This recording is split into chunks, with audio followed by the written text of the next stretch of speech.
TDP BJP మధ్య పొత్తు కుదిరే అవకాశం కనిపిస్తుంది. 2014 ఎన్నికలలో మాదిరిగానే 2024 ఎన్నికలలోనూ కలిసి వెళ్లాలని భావిస్తున్నట్టుగా సమాచారం. తాజా పరిణామాలతో టీడీపీ బీజేపీ జనసేన మధ్య పొత్తు ఖాయమని ఆయా పార్టీలలో చర్చ జరుగుతోంది. ఇప్పటికే 3 పార్టీల పొత్తుపై స్పష్టత వచ్చిందని, ఇక సీట్ల అంశంపై త్వరలో క్లారిటీ రానున్నట్టుగా తెలుస్తోంది.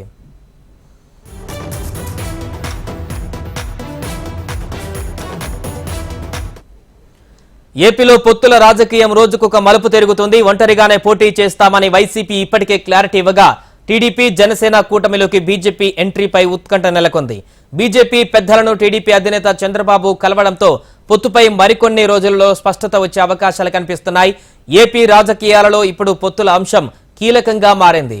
అధికార వైసీపీని ఓడించడమే లక్ష్యంగా ఒక్కటైన టీడీపీ జనసేన పార్టీలు బీజేపీతో తుది చర్చలు జరుపుతున్నాయి. అందులో భాగంగానే కమలం పార్టీ పెద్దలతో మాట్లాడేందుకు ఢిల్లీ వెళ్లారు చంద్రబాబు. ఈ చర్చలు సఫలమైతే 2014 పొత్తులు ఫలితాలు రిపీట్ అవుతాయనే విశ్వాసంతో ఉన్నాయి టీడీపీ వర్గాలు. దీనికి సంబంధించిన పూర్తి వివరాలు మా ఢిల్లీ కరెస్పాండెంట్ శిరీష్ లైవ్ లో అందిస్తారు. శిరీష్, నిన్న చంద్రబాబు బీజేపీ నేతలతో మంతనాలు జరిపారు. ఈ రోజు పవన్ కళ్యాణ్ కూడా వెళ్ళనున్నట్టుగా తెలుస్తుంది. క్లారిటీ వస్తుందా ఈ రోజన్న పొత్తులకు సంబంధించి?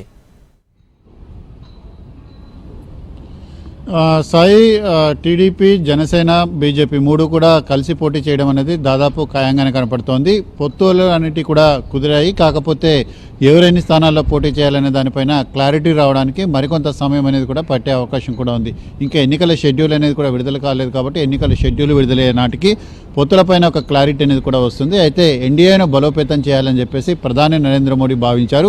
పాత మిత్రులు ఎవరైతే ఉన్నారో వాళ్ళందరినీ కూడా ఎన్డీఏలోకి తిరిగి ఆహ్వానిస్తున్నారు. ముఖ్యంగా నితీష్ కుమార్ తిరిగి ఎన్డీఏలోకి చేరారు. ఆయనతో కలిసి బీజేపీ బీహార్లో ప్రభుత్వాన్ని కూడా ఏర్పాటు చేయడం కూడా జరిగింది.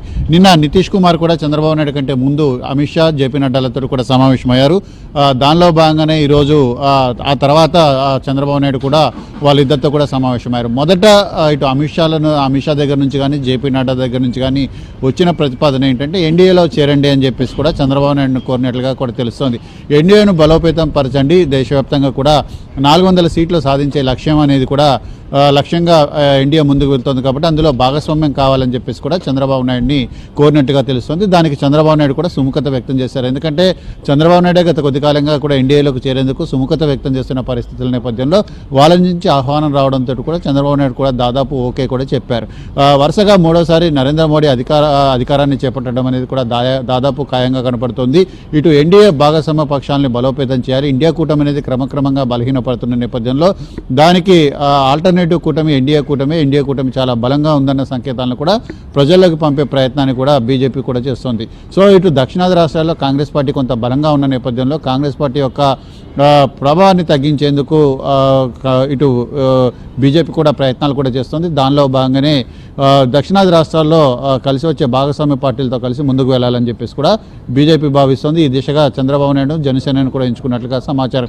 అయితే ఎన్ని సీట్లు ఇస్తారో, ఎవరెక్కడి నుంచి పోటీ చేస్తారనేది కూడా అది నామమాత్రపు అంశమే. ఎందుకంటే ఆల్రెడీ ఎన్డీఏలో చేరాలని చంద్రబాబు నాయుడు నిర్ణయించుకున్నారు. చంద్రబాబు నాయుడుతో పొత్తు పెట్టుకోవాలని చెప్పేసి ఇటు బీజేపీ కూడా నిర్ణయించుకున్న పక్షంలో ఇచ్చిపుచ్చుకునే ధోరణిలో సీట్ల సర్దుబాటు అనేది కూడా ఉంటుంది అని చెప్పేసి కూడా భావిస్తున్నారు. ముఖ్యంగా బీజేపీ ఎక్కడెక్కడ బలంగా ఉంది, ఎక్కడెక్కడైతే బీజేపీ గెలవడానికి ఆస్కారం ఉందనే దానిపైన డిస్కషన్ అనేది కూడా జరిగింది. దానికి సంబంధించి చంద్రబాబు నాయుడు టోటల్ రాజకీయ ముఖ చిత్రాన్ని మొత్తాన్ని కూడా అమిత్ షా, జేపీ నడ్డాలకు కూడా వివరించడం కూడా జరిగింది. దాంతోపాటుగా ఆంధ్రప్రదేశ్లో తాజా రాజకీయ పరిణామాలపైన కూడా చర్చ అనేది కూడా జరిపారు. ఈ నేపథ్యంలో బీజేపీ ఎక్కువ లోక్సభ స్థానాలన్నింటి కూడా అడుగుతోంది. దాదాపుగా 6 వరకు లోక్సభ స్థానాలు ఇచ్చేందుకు టీడీపీ కూడా సుముఖంగానే కూడా ఉంది. అంటే 6 కంటే ఎక్కువ లోక్సభ స్థానాల్లో బీజేపీ బలంగా లేదు కాబట్టి అవి ఇచ్చినా కూడా వైసీపీకి లబ్ధి చేకూరే అవకాశం ఉందనేది కూడా చంద్రబాబు నాయుడు భావన. దాంతోపాటుగా ముఖ్యంగా అసెంబ్లీ స్థానాల విషయానికి వస్తే 10 అసెంబ్లీ స్థానాల వరకు 10 నుంచి 15 అసెంబ్లీ స్థానాల వరకు కేటాయించే అవకాశాలు కూడా కనపడుతున్నాయి. అంతకు మించి వెళ్ళకపోవచ్చు. అయితే దాదాపుగా షరతులు ఏవైతే ఉంటాయో అన్ని రకాల షరతులకు సిద్ధం అని చెప్పేసి కూడా చంద్రబాబు నాయుడు కూడా ఒప్పుకున్నారు. ఆ తర్వాత ఎన్డీఏలో చేరడంతో పాటుగా ప్రభుత్వంలో కూడా భాగస్వామ్యం అవుతామని చెప్పేసి కూడా చంద్రబాబు నాయుడు చెప్పిన పరిస్థితుల నేపథ్యంలో దాదాపు పొత్తు ఖాయంగా కనపడుతుంది. ఒకవేళ ఈరోజు పవన్ కళ్యాణ్ కనుక ఢిల్లీకి వస్తే మరోసారి చర్చలు జరగవచ్చు. కానీ చంద్రబాబు నాయుడుకు మరికొద్ది సేపట్లో ఢిల్లీ నుంచి బయలుదేరి వెళ్తారని చెప్పేసి చెప్తున్నారు. పవన్ కళ్యాణ్ ఈ రోజు రావడం అనేది కొంత అనుమానంగానే కనపడుతుంది. కాకపోతే క్లారిటీ అనేది కూడా రావాల్సి ఉంది. ఒక్కొక్క భాగస్వామ్య పక్షాన్ని అన్నింటినీ కూడా మళ్ళీ వెనక్కి తెచ్చుకుంటున్నారు. అన్ని రాష్ట్రాల్లో కూడా చర్చలు అనేది కూడా జరుపుతున్నారు. సో ఈ నేపథ్యంలో ఈ క్లారిటీ అంటే ఎవరు ఎక్కడెక్కడి నుంచి పోటీ చేస్తారు, ఎన్ని స్థానాల్లో పోటీ చేస్తారు అనే దాని గురించి క్లారిటీ రావాలంటే ముగ్గురు కూడా కూర్చొని మరోసారి సమావేశం కావాలంటే పవన్ కళ్యాణ్, అదేవిధంగా చంద్రబాబు నాయుడు, బీజేపీ ముగ్గురు కూర్చొని ఒక మీటింగ్, 1-2 మీటింగ్లు నిర్వహిస్తే అప్పుడు దీనిపై క్లారిటీ అనేది కూడా వస్తుంది. అయితే దాదాపు పొత్తు కుదిరినట్లే అని చెప్పేసి కూడా టీడీపీ వర్గాలు స్పష్టం చేస్తున్నాయి. Sir, right, thank you Suresh.